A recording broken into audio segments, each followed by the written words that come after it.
En esto diferenciamos el espíritu de verdad y el espíritu de error. La persona natural, la persona que no tiene a Cristo en su vida, le es locura la información espiritual.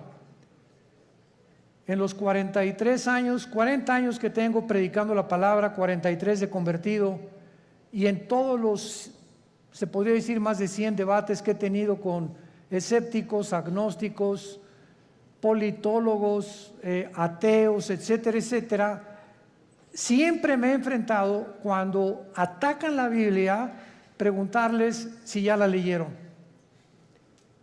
Y créanme que casi un 80% de las personas que discuten, agreden o son hostiles a la Biblia o la critican, ni siquiera la han leído. Y cuando te dicen, ya la leí, quiere decir que comenzaron desde el Génesis. Imagínense nada más. La Biblia no se comienza a leer desde el principio, sino desde el Nuevo Testamento.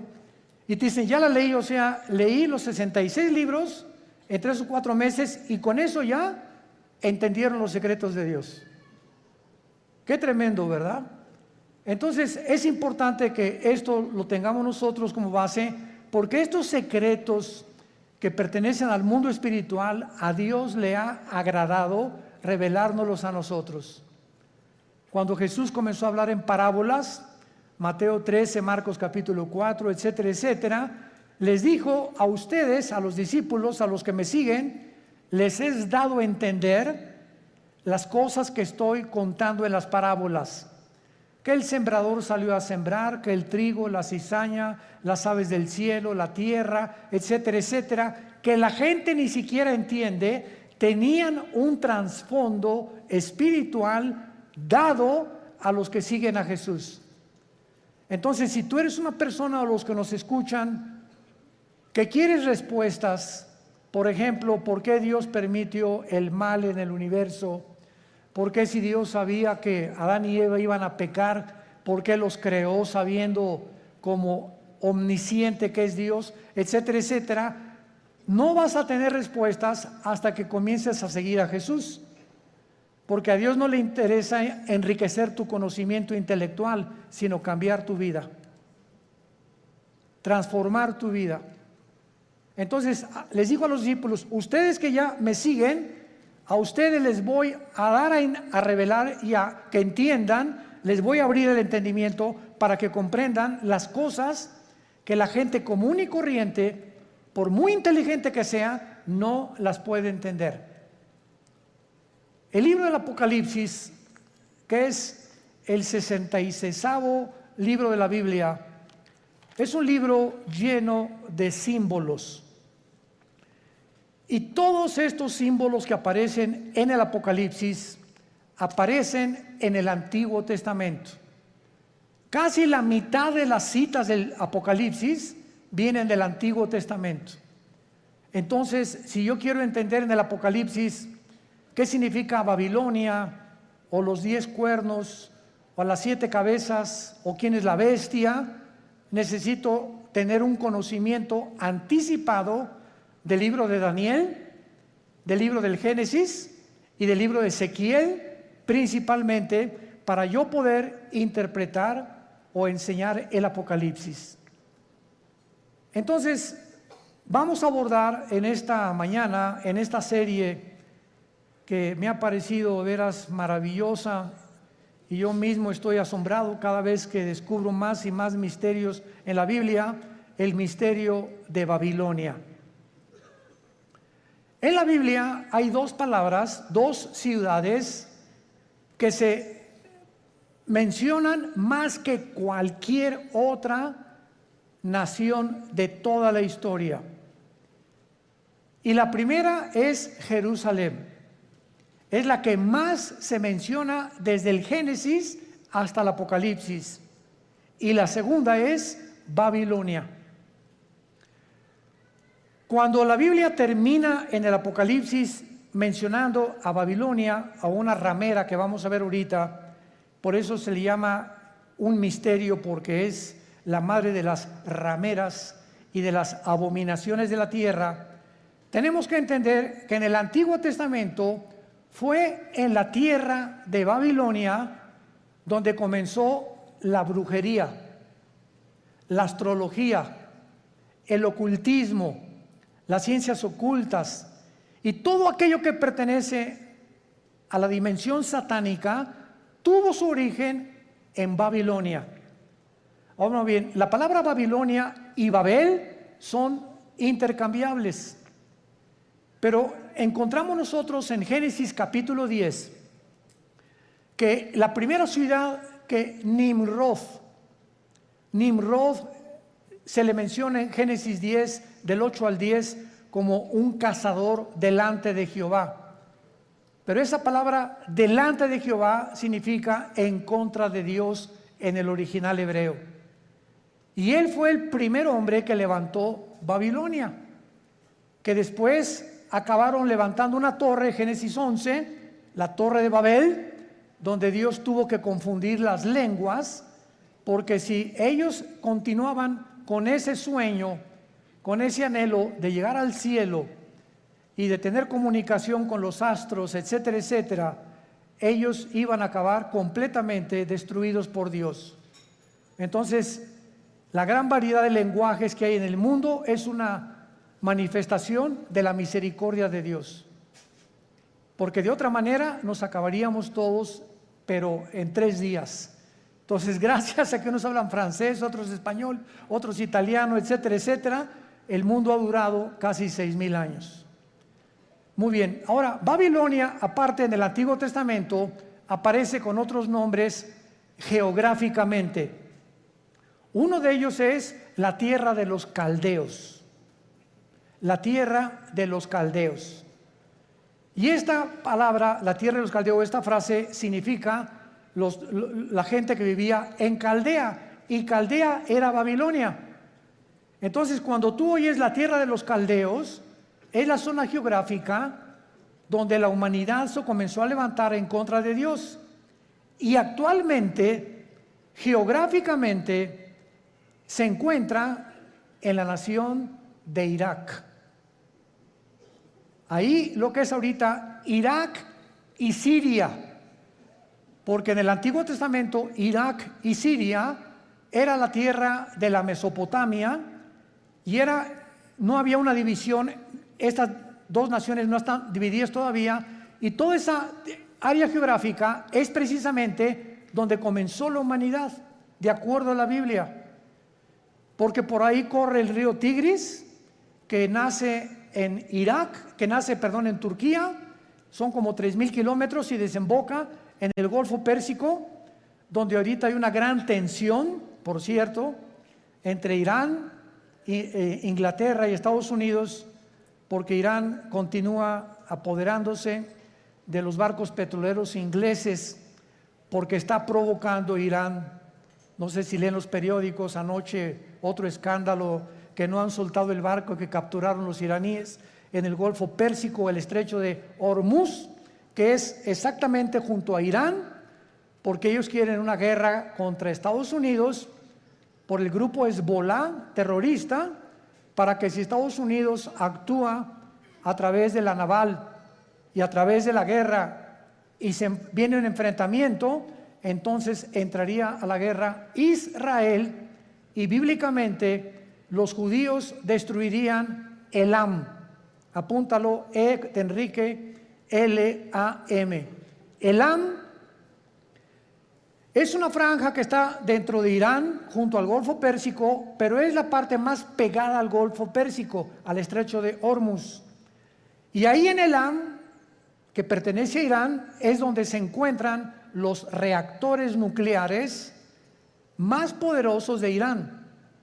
Ahí están las centrifugadoras del uranio 235, que es el elemento químico para producir la bomba atómica o las bombas nucleares. Entonces, de acuerdo a la Biblia, en el libro de Jeremías y en el libro de Ezequiel, se profetizó hace 2500 años que Elam iba a ser destruido, no Irán, porque Irán va a sobrevivir a la guerra de Ezequiel 38 cuando se una. Life in Paris, streets so wide, or Orphan kids, no place to hide. Dreaming big with hearts so true. Tough times, but we push through. Underneath the Eiffel's glow, we chase a life we barely know. 90s haze and city lights, hope alive in the darkest nights. Underneath the Eiffel's glow, we chase a life we barely know. 90s haze and city lights, hope alive in the darkest nights. City of dreams, we run so free, finding our place, just you and me. Through the struggle, through the fight, together we ignite.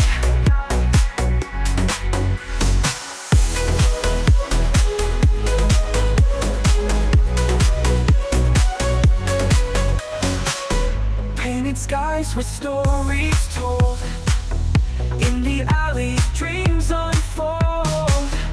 We are more than just lost souls, we are strong, we set our goals. In the city we belong, through the hard days we are strong. Paris nights we sing our song, young but we belong. City of dreams, we run so free, finding our place, just you and me. Through the struggle, through the fight, together we ignite.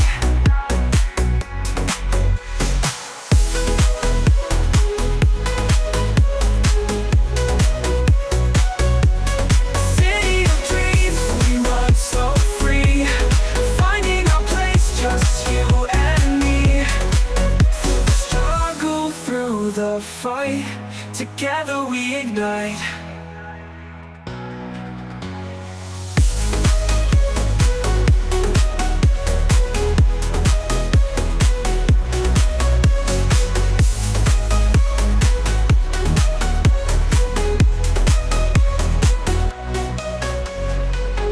In the city we belong, through the hard days we are strong. Paris nights we sing our song, young but we belong, but we belong. Significa confusión. Confusión. Otras traducciones la han puesto porque en la Torre de Babel querían ellos tener una puerta para con Dios. Querían que era una puerta al cielo que los iba a comunicar con los dioses. Pero la palabra Babel es básicamente la palabra confusión. Entonces vemos que nosotros, que desde el principio de la humanidad hasta el final de la humanidad, los seres humanos vivirán confundidos sin Dios. Esto es lo interesante de por qué aparece otra vez la palabra confusión al terminar el Apocalipsis, relacionado con las religiones. Porque aquí vamos a encontrar a una mujer, y las mujeres en la Biblia siempre han representado dos cosas espiritualmente nada más. Encontramos, ¿verdad?, a las mujeres que representan la iglesia, porque la iglesia se le compara con una mujer, y la otra Jezabel, o la gran ramera, que representa las religiones o la falsificación del camino a Dios, que es lo que querían hacer con la Torre de Babel. Y antes de entrar al capítulo 17 de Apocalipsis, quiero que vean otra cosa en el capítulo 9 de Apocalipsis. Rápidamente regresen al capítulo 9 y vean ustedes algo tremendo. Vemos nosotros en la sexta trompeta, Apocalipsis 9, versículo 13 en adelante, de qué manera se describe en la sexta trompeta uno de los ríos que atraviesan Babilonia. El sexto ángel tocó la trompeta y oí una voz de entre los cuatro cuernos del altar de oro que estaba delante de Dios, diciendo al sexto ángel que tenía la trompeta: desata los 4 ángeles que están atados junto al gran río Bravo. ¿Eso dice? No, ¿verdad? Junto al Nilo. Tampoco. Qué interesante que hay 4 principados satánicos ahorita atados junto al río Éufrates, que es el río que atraviesa Irak y Siria y que desemboca en el Golfo Pérsico, donde hay una gran posibilidad que estalle una próxima guerra. En otras palabras, de acuerdo a la Biblia, el área geográfica más endemoniada que hay, más satánica, más que el Teposteco y más que cualquier otro lugar donde hay brujería a la mexicana, es Irak e Irán. Ahí están 4 principados atados, y dice la Biblia, y fueron desatados, versículo 15, los 4 ángeles que estaban preparados para la hora, el día, el mes y el año, a fin de matar a la tercera parte de los ángeles. En otras palabras, el mundo que vivimos actualmente está bajo el control de ángeles, pero no ángeles buenos, ángeles caídos. Y la Biblia nos corre las cortinas y nos muestra que en esta época que estamos viviendo, que ya se va a acabar, vamos a entrar a donde ya los ángeles caídos serán completamente derrotados, y entrará Cristo con la iglesia a gobernar el mundo por 1000 años, después la Nueva Jerusalén, después la eternidad.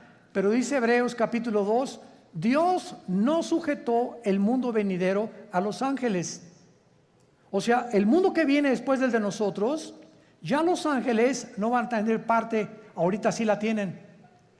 Y esto lo explica el capítulo 10 de Daniel, el capítulo 7 de Daniel, el capítulo 2 de Daniel, Ezequiel capítulo 28, Isaías capítulo 14, etcétera, etcétera, donde cada nación, Grecia, Egipto, los medos, los persas, los romanos, los babilonios, todos tenían ángeles que les decían a los gobernantes lo que tenían que hacer. Y eso el mundo pues no lo sabe, ¿verdad? Por eso se nos manda a orar por nuestro gobierno, porque hay ángeles que están influenciando tremendamente los asuntos del mundo terrenal donde tú y yo vivimos.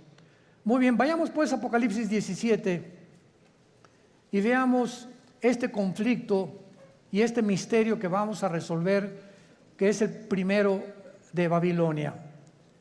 Vino entonces uno de los 7 ángeles que tenían las 7 copas y habló conmigo diciéndome: ven acá, te mostraré la sentencia contra la gran ramera, la que está sentada sobre muchas aguas. Brínquense al versículo 18. ¿Quién es la ramera? Y la mujer que has visto es una ciudad. ¿Ven cómo la Biblia se interpreta a sí misma? No es de interpretación privada la Biblia. La misma Biblia se interpreta a sí misma. Y la mujer que has visto es la gran ciudad que reina sobre los dioses de la tierra. O sea, antes de seguir abordando, la Biblia profetiza en este capítulo que vendrá una ciudad que se va a levantar en el mundo religiosa. Y que esta ciudad religiosa está mezclada con la política. Y que al mismo tiempo esta ciudad va a gobernar la política durante 3 años y medio, y la política que va a reiniciarse con el anticristo va a matar a la mujer, o sea, va a incendiar esta ciudad, y entonces los últimos 3 años y medio de la gran tribulación vendrá la persecución del anticristo. Entonces, los primeros 3 años de la tribulación, la persecución es religiosa. Y los últimos 3 años es política. Y esto es interesantísimo, porque la unión de la religión con la política ha sido durante toda la historia. Un ejemplo, para que no se empachen. ¿Cuáles son los dos poderes que mataron a Cristo? Los dos espíritus que mataron a Cristo. El espíritu religioso, no fue el espíritu comunista, ni socialista, ni el espíritu ateo, fue el espíritu religioso y el espíritu político. Cuando salió Pilato ante el pueblo, le gritaron los líderes religiosos: crucifícale. El poder religioso, representado por los fariseos, influyó en el poder político de Pilato. Él representaba como procurador, y Pilato se lavó las manos y dijo: es que yo no encuentro ningún mal en este hombre. Y entonces ellos comenzaron a gritarle: crucifícale, crucifícale y entréganos a Barrabás. Porque la costumbre era que cada Pascua se soltara a un preso político. Entonces vemos nosotros cómo el poder político cede a la presión del poder religioso, y entre los dos se encargan de matar al Mesías del mundo.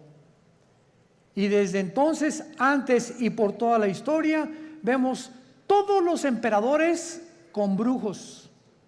Siempre los emperadores y los presidentes y los gobernadores siempre han tenido personas del mundo del ocultismo. Dichosos los que se han salvado y han tenido cristianos de consejeros, pero siempre han estado consultando a los brujos, a los astrólogos, a los ocultistas. Los invitan a sesiones espiritistas para que invoquen espíritus, pero la unión entre el mundo religioso del oculto, lo vamos a descubrir. El mundo religioso pertenece al ocultismo. Se van a sorprender de muchas cosas, y por eso es tan satánico, porque es el que controla el gobierno político. Y así ha sido durante toda la historia.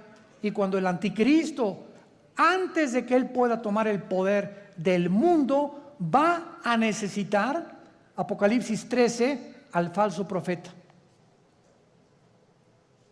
¿Quién es el falso profeta? Va a ser un líder religioso que va a unir a todas las religiones del mundo en una sola.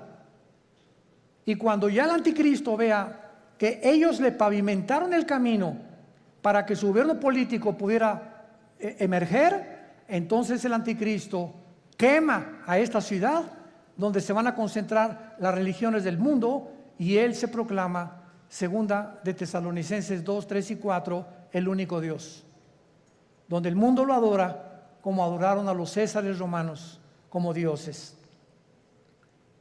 Te mostraré la sentencia contra la gran ramera. O sea, aquí hay un juicio contra una ciudad.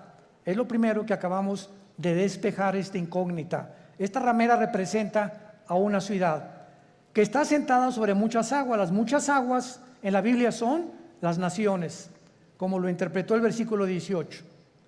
Y dice así, versículo 2: con la cual han fornicado los reyes de la tierra, y los moradores de la tierra se han embriagado con el vino de su fornicación. Este ángel viene para enseñarle a Juan un juicio, una sentencia que viene decretada del tribunal cósmico de Dios. Quiero que sepas que voy a juzgar a este sistema religioso, y es muy importante que a esta ciudad se le da el nombre de ramera. Vamos a explicar esto. La palabra prostitución en la Biblia es una palabra que puede tener un uso apropiado cuando algo lo apropias de la manera correcta, o un uso inapropiado. Cuando el sexo se vende, o cuando alguien entrega su cuerpo a cambio de algo, se llama prostituirse. Entonces, cualquier persona que tenga relaciones sexuales porque va a recibir ya sea dinero o una mejor posición, o porque el jefe de tu trabajo te invitó a Acapulco porque te va a ser su secretaria particular con el doble de sueldo, tú te estás prostituyendo. Pero no solamente en ese aspecto se puede usar la palabra prostituirse, también se puede usar en el ministerio cristiano. Cuando, por ejemplo, un pastor sabe que un miembro de su iglesia vive en adulterio y viene la esposa y nos dice, mi esposo vive en adulterio, pero resulta que don Pancho, el que vive en adulterio, el gordito rabo verde sinvergüenza, fue el que puso el techo de la iglesia y es el que más diezmos está dando. Entonces, si un pastor, por saber que don Pancho es el que más económicamente está ayudando a la iglesia, y ese pastor no disciplina a don Pancho, ese pastor es un prostituto. Ha prostituido su ministerio, se vendió. ¿Me van siguiendo? Siempre que tú cedes a tus convicciones por dinero o por un interés, te estás vendiendo. En la Biblia es la palabra fornicar. Por eso más adelante dice que esta ciudad ha fornicado, ha tenido relaciones ilícitas con los gobiernos. Y la iglesia no tiene que haber separación entre iglesia y el Estado. La separación gubernamental y políticamente entre la iglesia y el Estado es beneficiosa, es saludable, porque ningún Estado, ningún gobierno puede imponer. Hagan de cuenta que en México surge un presidente cristiano. Este presidente de ninguna manera debería atreverse a imponer el cristianismo en la República Mexicana, porque se coartaría la libertad, porque todos somos libres de manifestar las creencias en las cuales nosotros creemos. Pero cuando ya se impone una religión a través de la muerte o de la Inquisición o de la tortura con el beneficio de la iglesia, es cuando vemos que ese sistema se ha prostituido. Se ha prostituido, porque a la iglesia no le corresponde juzgar a los malos, eso le pertenece al Estado. El Estado usa el Estado de Derecho para castigar a los malos, silla eléctrica o pena capital o pena perpetua, lo que sea. La iglesia tiene la función de predicar el Evangelio para que el corazón del ser humano sea transformado. La justicia la aplica el Estado, no la iglesia. Para que me vayan siguiendo con mucho cuidado. Esto es muy importante, porque el otro día escuché una conferencia de un grande teólogo que me sorprendió con lo que dijo, y me dice, de todos los países a los que yo he visitado en Latinoamérica, el más inculto y el que más ignorante es de todo lo que está pasando, México lindo y querido. Sentí algo bien feo aquí adentro de mí. Se considera el país más ignorante y más inculto de todo lo que está pasando políticamente, religiosamente, etc. Como que si al mexicano no le importa más que el Calimán y las telenovelas y el América, desde luego. Además vive el América. Bueno, pero esto es tremendo, ¿verdad? Y otra cosa que también me sorprendió es que un análisis que hizo las Naciones Unidas fue que en Europa el promedio de la gente normal, desde los 10 años de edad hasta los 25 o 30 años de edad, cualquier europeo de cualquier nación de Europa ha leído antes de los 25 años por lo menos 6, 7 libros al año. Y en México, 1 al año. Y con trabajo no lo acabaron. ¿Se imaginan? Estamos con el esto, con el Calimán, la televisión, ausentes completamente de cultivar nuestro espíritu, nuestra mente intelectual, me gradúo de abogado y jamás me vuelvo a meter a la jurisprudencia ni a los libros. Me gradúo de médico, no me actualizo con todos la tecnología impresionante en la medicina que hay actualmente. Por ejemplo, no sé cuántos de ustedes han notado que ya no uso lentes. Asústame. No es para que se asusten, ¿verdad? Pero es increíble. Tengo como 40 años usando lentes. Yo tenía hipermetropía, estigmatismo y no podía leer. Ahorita tengo una visión de 20/20, impresionante. ¿Saben lo que me hicieron? Resulta que ahí en Dallas, Texas, está uno de los médicos oftalmólogos que trajo el rayo láser. Pero a mí no me hicieron nada más el rayo láser, sino que me hicieron 2 implantes de la oftalmología, 2 implantes intraoculares. O sea, me metieron 2 ojos. O 2 lentes, no sé. Y cuando yo le pregunté al oftalmólogo después, duró 16 minutos la cirugía. Primero uno y como al mes me hicieron el otro. Y le dije, bueno, ¿cómo está esta explicación? Y me dice, mira, hay 5 tipos de lentes. El que te metimos a ti se llama ultralight. ¿Qué significa esto? Con un rayo láser te perforamos una incisión milimétrica y por un tubo te metimos un lente envuelto como un taco. Y entró el lente y dentro de tu ojo se abrió como una tortilla. Y entonces se tiene que ir pegando a la parte de atrás, al tejido. Y en ese momento, bueno, me dieron un entrenamiento, ¿verdad? Todos los días me dieron que tenía que hacer una pluma así, acercármela a todo, nomás como 50 o 100 veces hasta que ya pudiera ver de cerquito. Ahorita ya no necesito nada, ya puedo ver de lejos, ya la luz casi no me molesta. Pero es impresionante la tecnología de la oftalmología y de todas las demás ramas de la ciencia del siglo XXI. A mi hijo Caleb le hicieron en 7 minutos el láser, nada más que a él no le hicieron cirugía. A él con el puro láser le quitaron los problemas que tenía de la vista con una garantía de 35 años. Ahí me dieron hasta que venga el Señor por nosotros. Pues sí, ya para qué quiero más, ¿verdad? Bueno, pero este es el mundo que estamos viviendo, ¿no? Entonces, están pasando muchas cosas en el mundo y tenemos que estar actualizados, tenemos que estar leyendo revistas, actualizándonos, ¿verdad? Las noticias para saber y enterarnos cómo está la cosa, y tenemos que tener hambre, pero más que nada, hambre de la Biblia. Muy bien. Entonces, la prostitución en este pasaje, la ramera, representa, si lo quieres apuntar, la prostitución de la religión. Cuando la religión se vende, cuando la religión ofrece, dame dinero y tu hijo va a ser sanado, dame dinero y la maldición se irá de tu casa, o manda dinero y vas a recibir a cambio algo. Esta religión está negociando la salud y se está prostituyendo.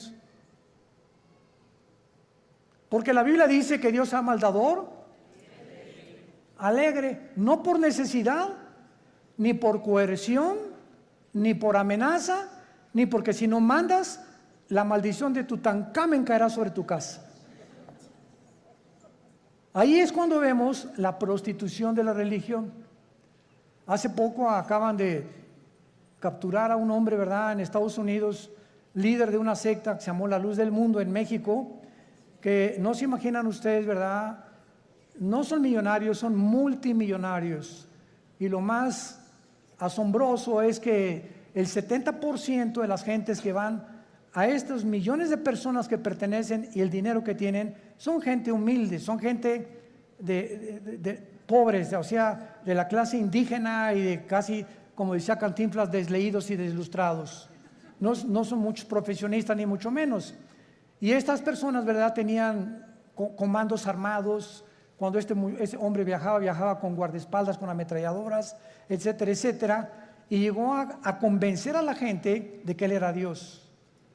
Y cuando él entraba a la iglesia había un trono literal, donde él se sentaba con muchachas junto y muchachas por acá a los lados, y entraba y lo comenzaban a adorar como Dios.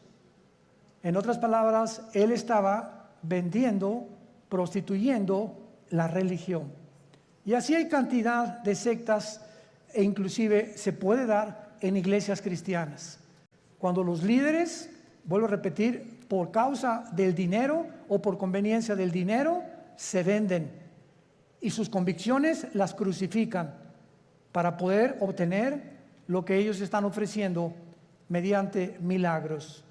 Este es el problema de las religiones que se prostituyen. Muy bien. Y esto es lo que sucede en Apocalipsis 17, como lo vamos a ir viendo, una ciudad prostituta que ha fornicado, dice el versículo 2, con los moradores de la tierra. Y más o menos ustedes ya pueden irse dando cuenta de quién estamos hablando. La única, para que ustedes estén enterados sin afán de ofender a nadie, la única religión que existe en el mundo, la única que tiene un lugar en las Naciones Unidas, es Roma.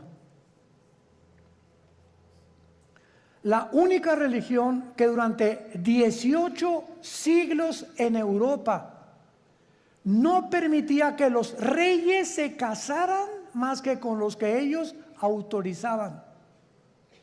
La única religión que exigió que si no te convertías a Roma durante 350 años, nombró un papa a Torquemada, un hombre español, con la Inquisición, donde los abrían los cuerpos, les quitaban el pelo, los rapaban, pero con todo y la piel, les sacaban los ojos, los sentaban en estacas, los quemaban vivos a judíos y a cristianos, porque no aceptaron que Roma es la única religión que salva. Y hasta el siglo XXI, los estatutos romanos continúan enseñando lo mismo. Fuera de Roma no hay salvación. Esto es impresionante. Cuando yo tenía 12 años de edad, les he contado a muchos, fuimos educados, mi hermano Alejandro y yo, en colegios lasallistas, San Juan Bautista de La Sal. Y a los 13 años vivíamos en Acapulco, entré al seminario, yo quería ser cura, porque nos enseñaron los hermanos lasallistas en aquel tiempo latín, en aquel tiempo éramos acólitos, el cura daba la misa en latín, cuando entraba supuestamente al altar, ¿verdad? Entraba y decía, introibo al altar de Deu, Justifica Juventudes Meam, me introdujo al altar de Dios a ofrecer los sacrificios por los vivos y por los muertos. Ya le contamos en latín los acólitos, y cuando uno de los grandes dirigentes ahí llegó a visitarnos al seminario, nos dijo, ustedes están ya en el tiempo de hacer un voto de celibato sacerdotal. Y pues éramos como 10 o 12 muchachos de 14, 15 y 6 años de edad, y nos volteamos todos a ver qué significa el voto del celibato sacerdotal. Entonces nos dijo este prelado religioso, significa que ustedes tienen que hacer un voto que nunca se van a casar y que su única fidelidad va a ser a Roma, nada más. Oiga, ¿y por qué no quiere que nos casemos? Porque si se casan, el dinero lo gastan en la familia y ya no lo mandan a Roma. Esa es la razón por la cual no les conviene que se casen. Cuando la Biblia ordena, 1 Timoteo capítulo 3, en cualquier Biblia que veas, que los que sirven a Dios de tiempo completo se casen, a menos que tengas el don de continencia. Pero esto es increíble. Ahí fue cuando yo me decepcioné, ¿verdad?, de la religión. Lloré, le dije a mi papá, yo ya no creo en nadie, y me hice ateo. A los 17 años ingresé al Partido Comunista, me uní a la dialéctica materialista, a estudiar el Capital de Marx, de Engels y de todos los grandes líderes, Lenin, que la llevó a la práctica en la revolución bolchevique, etcétera, etcétera, hasta que cuando me convertí, yo estaba a punto ya de casi quitarme la vida, de la depresión a la que yo había llegado, de la decepción y de todo, que ya nadie me convencía, cuando mi hermano Alejandro me presenta a Jesús como el camino, la verdad y la vida. Y yo supe cuando encontré a Jesús que era la única razón por la cual yo debía seguir viviendo, y le prometí desde ese día. Fue marzo de 1974 que yo le entregaría mi vida y que lo quería servir. Y desde entonces no lo he dejado de servir, por la gracia de Dios. Bueno, ahora muy bien. Vean rápidamente en el Antiguo Testamento, en Jeremías capítulo 2, Jeremías capítulo 2, de qué forma en el Antiguo Testamento se menciona la fornicación física o la prostitución, así como material o terrenalmente. Una mujer se puede vender por dinero, la cual se le llama prostituirse o prostituirse, o un hombre también.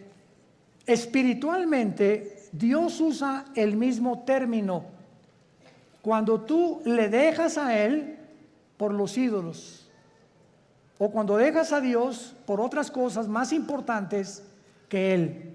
Dice Jeremías capítulo 3. Dicen, si alguno dejare a su mujer yéndose esta de él y se juntare otro hombre, ¿volverá a ella más? ¿No será la tierra del todo amancillada?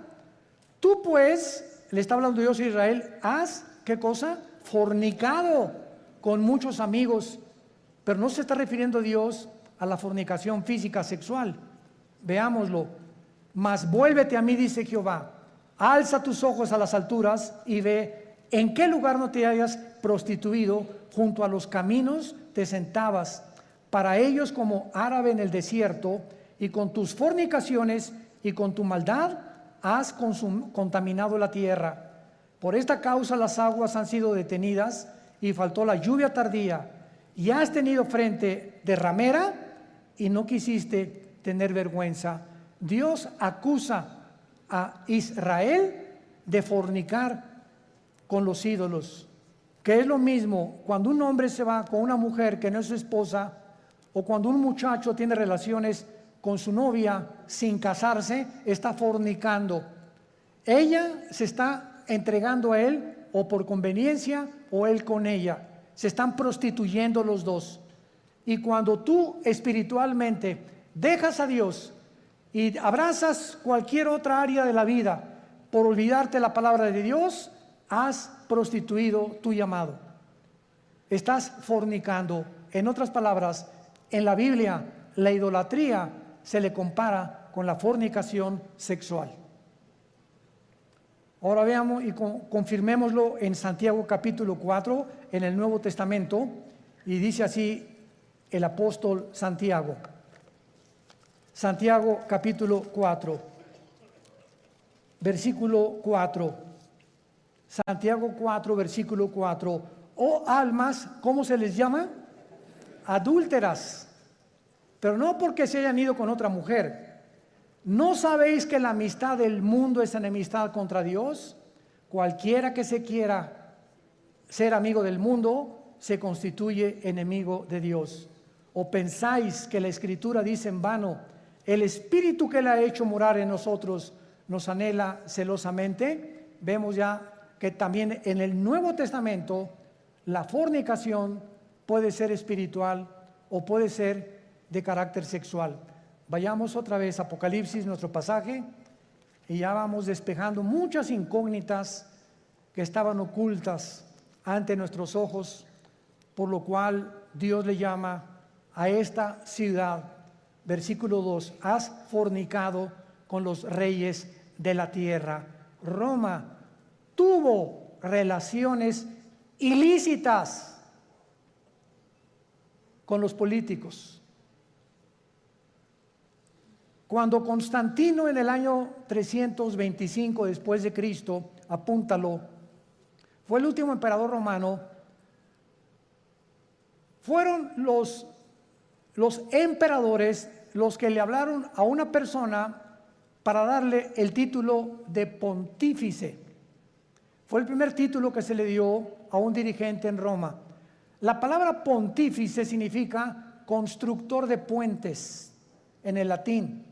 Constructor de puentes, o sea, vamos a nombrar a una persona, síganme con cuidado, que tenga relación con Dios y que nosotros a través de esa persona podamos comunicarnos con Dios.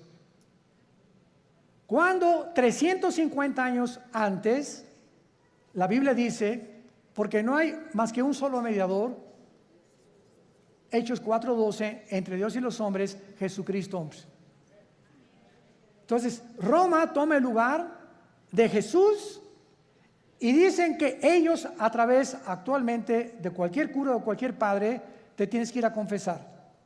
Él te da una penitencia de, no sé, 30, 40 veces Marías o lo que tú quieras decir, y en ese momento tus pecados son perdonados. ¿Qué dice la Biblia? Que no tenemos ya a nadie desde Cristo en nuestros días a quien contarle nuestros pecados más que a Jesucristo hombre. Primera de Juan 1, 8 y 9. Si confesamos nuestros pecados, Él es fiel y justo para perdonarnos y limpiarnos de toda maldad. ¿Se dan cuenta cómo cuando comenzamos a estudiar se nos comienzan a caer las vendas? Pero cuando el mexicano o el latinoamericano no quiere estudiar y no quiere leer, te puedes quedar 20, 30 años y te encierras en una cárcel de religión. No, yo estoy bien, y ahí tienes enfrente la luz y te niegas a verla. Porque puede más tu orgullo religioso que la verdad. Juan capítulo 3, y esta es la condenación, que la luz vino al mundo y los hombres amaron más las tinieblas que la luz, porque sus obras eran malas. Muchos no quieren venir a la luz, no porque no puedan, sino porque no les conviene. Prefieren permanecer en esa cárcel que salir de esa cárcel y servir al Dios vivo y verdadero. Veamos ahora en segundo lugar que dice el versículo 2, que esta relación ilícita que le llama fornicar con los reyes de la tierra, o sea, una relación política religiosa que no debe existir.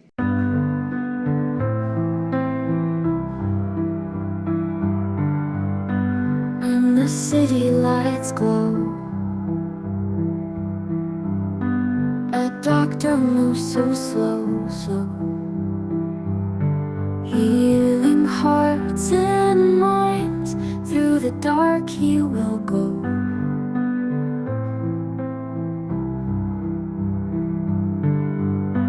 Patients come with fears, broken souls and tears.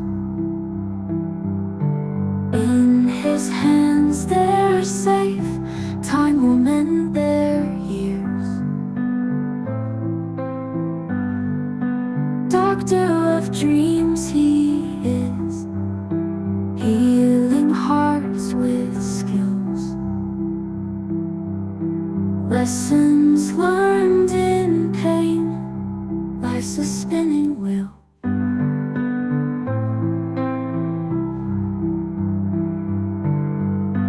Every face a story, every scar a glory. In his care they find strength to move on fully.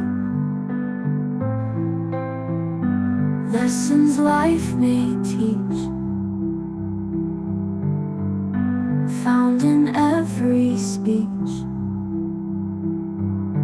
Doctor's quiet heart, guiding those in reach.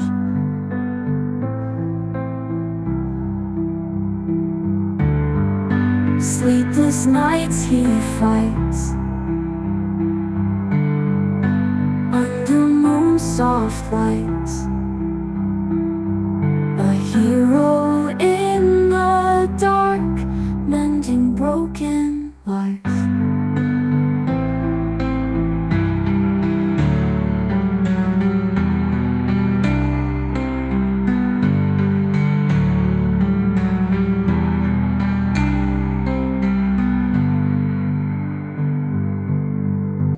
La palabra embriagarse, ustedes saben, es emborracharse, pero no con tequila herradura, ni con mezcal, sino aquí también se usa en el sentido que la religión embriaga a las personas, las emborracha, les nubla el entendimiento y los convierte en ovejitas con un pastor ciego. Entonces, cuando tú estás en algún movimiento religioso y abundan en el mundo entero y no entiendes, ni lees, ni conoces, sigues como borrego, simplemente porque pues ahí va tu familia, o porque ahí van tus amigos, o porque te cautivó esa persona que se dicen dioses, etcétera, etcétera, estás como borracha. Caes en una trampa tremenda. ¿Se acuerdan de Jim Jones? 1978, que se llevó a 1,000 personas a la Guyana junto a Venezuela. ¿Se acuerdan de David Koresh, que en Waco, Texas, dijo que él era el ángel del Apocalipsis? ¿Se acuerdan de Juan Carlos Miranda, recientemente, que dijo que él era primero el anticristo, pues que era Jesucristo? Y así este señor de la luz del mundo, que dijo que él era también el único que debían de adorarlo, y cuando llevaba en su haber 7 o 4 niñas violadas. ¿Qué le pasa al mundo? Te puedes preguntar, ¿no? O sea, qué fácil somos engañados. Qué fácil es caer en una secta por no estudiar. Mi pueblo pereció porque no tuvo conocimiento. ¿Ven la importancia de prepararnos? Ahora veamos aquí en el versículo 3 que el Espíritu Santo traslada o transporta a Juan a un desierto. Y ahí en el desierto tiene una visión tremenda el apóstol Juan. ¿A quién ve a Juan? ¿A quién ve? A una mujer sentada sobre una bestia escarlata. El color escarlata es el color de los dragones. Es un color rojizo, que es el color que se asocia con la sangre, con la guerra y también con Satanás. Entonces vemos ahí una mujer sentada o montada sobre una bestia escarlata. Y esta bestia tenía llena de nombres de blasfemia, que tenía 7 cabezas y 10 cuernos. Nuestro paso actualmente ahorita es tratar de descifrar qué significa la mujer sentada sobre esta bestia. Muy bien, esta bestia en el versículo 8 nos da la interpretación. La bestia que has visto era y no es, y está para subir del abismo e ir a perdición. Número 1, esta bestia es el nombre que el Espíritu Santo le da a una imagen o a un principado satánico que ya había existido antes en el mundo. ¿Se acuerdan de los 4 ángeles atados junto al río Éufrates? ¿Quiénes creen ustedes que sean esos 4 ángeles? Porque si estaban atados no es porque vivían en Disneylandia, ¿verdad? Sino que eran 4 ángeles que ocasionaron un daño tan grande en la historia humana que Dios los encerró y los va a soltar al final de la gran tribulación, cuando nosotros ya no estemos ahí.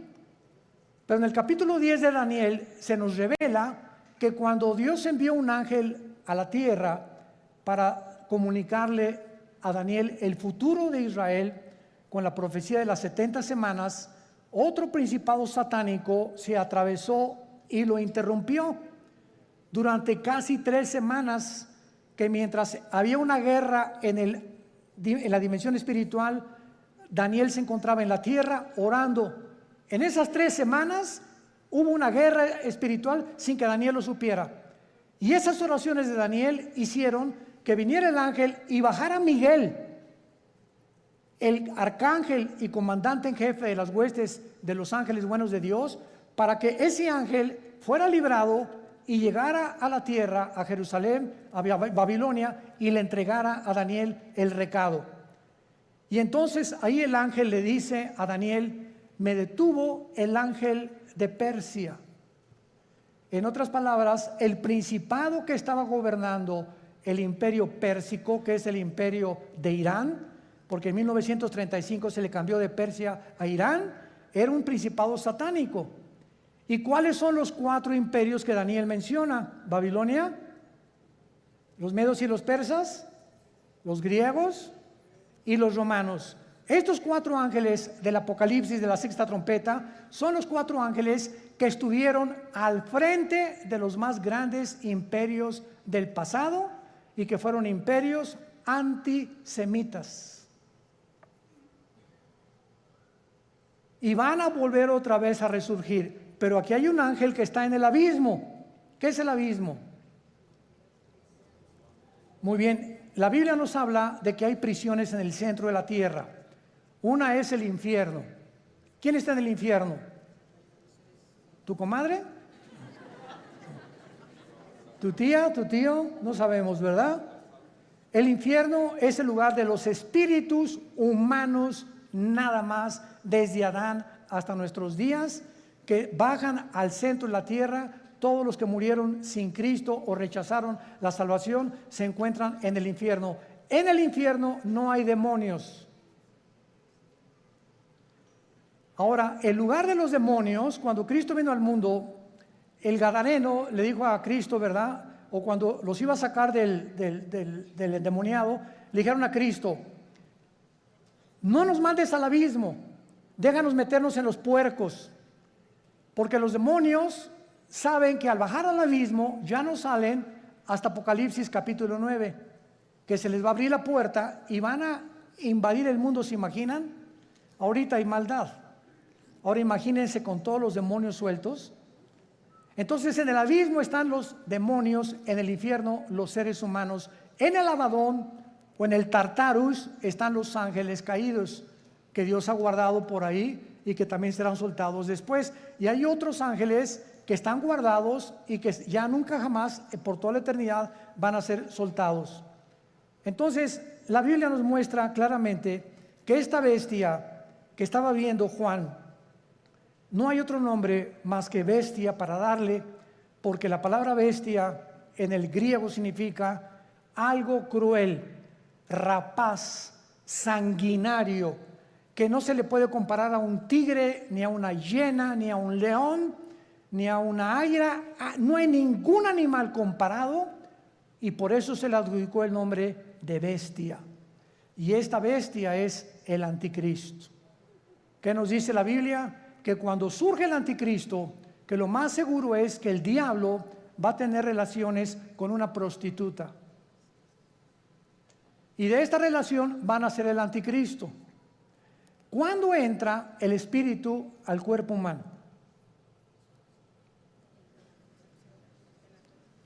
Cuando mi papá se juntó con mi mamá, el cromosoma Y de mi papá se juntó con el óvulo de mi mamá, doble X, se formó una célula de 46 cromosomas que le llaman el cigoto o el cigote, ¿verdad? Y después ahí es el feto y ahí se va formando la criatura. La pregunta es la siguiente: ¿cuándo entra el alma humana o el espíritu al cuerpo humano?